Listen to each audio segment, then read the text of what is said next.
ಅಪ್ಪ ಹರ್ಜನ್ ಅಂತ ಹೇಳ್ರಿ. ನಾನು ದಲಿತ ಮುಖಂಡರು. ಏನಂದ್ರ ಈ ಬಾರಿ 100% 100% ಕಾಂಗ್ರೆಸ್ ಗೆಲ್ತೈತಿ. ಆದ್ರೂ ಅಜ್ಜಂಪಿ ಖಾದ್ರಿ ಸಾಹೇಬ್ರಿಗೆ ಕೊಟ್ರೆ ಮಾತ್ರ ಗೆಲ್ತೈತಿ ಅದು. ಯಾಕಂದ್ರ ಸತತ 4 ಸಲ 5 ಸಲ ಸೋತು ಯಾಕೆ ಸೋಲ್ ಕಾರಣ ಅಂದ್ರೆ ಬೇರೆ ಬೇರೆ ಫೋನ್ ಆಗ್ಲಿ ಮತ್ತೊಂದಾಗ್ಲಿ ಹತ್ರ ನಾಳೆ ಹುಟ್ಟಿಂಗ್ ಇದ್ರೆ ಬೇರೆ ಬೇರೆ ಹವಾ ಬಿಟ್ಟು ಅವ್ರು ಬೇರೆ ಜನರ ಮನಸ್ಸು ಓಡಿಸಿ ಸ್ವಲ್ಪ ಮತ್ತೊಂದು ಹಾಳು ಮಾಡ್ರ ಅವ್ರನ್ನ. ಇದ್ರಾಗ ಎಲ್ಲರಿಗೂ ಗೊತ್ತಾಗ್ಬಿಟ್ಟೈತಿ ಇಲ್ಲಿ ಮಠ ಯಾರು ಹಿಂಸೆ ಮಾತಾ ಇಲ್ಲ, ಎಲ್ಲ ನಾಟಕ ಗೊತ್ತಾಗೈತಿ. ಈ ಸಲ ಕಾಂಗ್ರೆಸ್ ಪಕ್ಷ ಗೆಲ್ತೈತಿ. ದಯವಿಟ್ಟು ಅದು ಖಾದ್ರಿ ಸಾಹೇಬ್ ಮಾತ್ರ ಕೊಡ್ಬೇಕು. ಯಾಕಂದ್ರೆ ಸತತ ಈಗ ಸೋದದಿಂದ ಈಗ ನಮ್ಮ ಕಾಂಗ್ರೆಸ್ ಕಾರ್ಯಕರ್ತರು ಎಲ್ಲ ಕಷ್ಟಂಗ ಆಗ್ಬಿಟ್ಟೈತಿ ಇಲ್ಲಿ.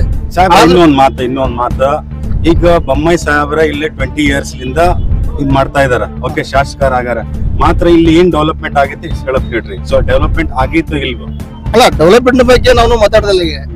ಈಗ ಮುಂದೆ ಡೆವಲಪ್ಮೆಂಟ್ ಆಗೋದು ಚಾನ್ಸ್ ನಮ್ ಖಾದ್ರಿ ಸಾಹೇಬ್ರಿಗೆ ಅದು ಸಿಕ್ಕರೆ ಅದಕ್ಕಿಂತ ಹೆಚ್ಚಿಗೆ ಡೆವಲಪ್ಮೆಂಟ್ ಆಗ್ತೈತಿ. ಅದು ಎಲ್ಲ ಕಾಂಗ್ರೆಸ್ ಕಾರ್ಯಕರ್ತರು ಪ್ರವಾಸನ ಐತದ. ಅಧಿಕಾರ ಇಲ್ದಾನ ಇಲ್ಲೂ ಕೂಡ ಇವತ್ತಿನವರಿಗೇನು ಯಾರೋ ದಲಿತರು ಬಡವರು ಬಗ್ಗರು ಎಲ್ಲಾರು ಒಂದೇ ಸಮಾನ ನೋಡ್ಕೊಂತ ಹೋಗುವಂತ ವ್ಯಕ್ತಿ ಇವ್ರು ಬಿಟ್ಟು ಮತ್ತೆ ಬೇರೆ ಲೀಡರ್ಸ್ ಇಲ್ಲ ಅಂತ ತಿಳ್ಕೊಬೇಕು. ಮೊದಲು ನಾವು ಏನ್ ಹೇಳ್ಬೇಕಂದ್ರೆ ಬೇರೆ ಹೊರಗಿನ ಮಂದಿಗೆ ಮಾತ್ರ ಟಿಕೆಟ್ ಕೊಡಬಾರ್ದು, ಸ್ಥಳೀಕರಿಗೆ ಕೊಡ್ಬೇಕು. ಇಲ್ಲಿ ಸ್ಥಳೀಕರಾಗ ಖಾದ್ರಿ ಸಾಹೇಬ್ರಿಗೆ ಕೊಡ್ಬೇಕು. ಈಗ ನಿಮ್ ಉದ್ದೇಶ ಏನಿದೆ? ಹೊರಗಿನ ಜನ ಬಂದ್ರೆ ಅವ್ರು ಟಿಕೆಟ್ ಕೊಡಬಾರ್ದು, ಅಜೀಂ ಪೀರ್ ಖಾದ್ರಿಗೆ ಅಷ್ಟು ಟಿಕೆಟ್ ಕೊಡ್ಬೇಕಂತಿದೆ. Okay, very good, thank you.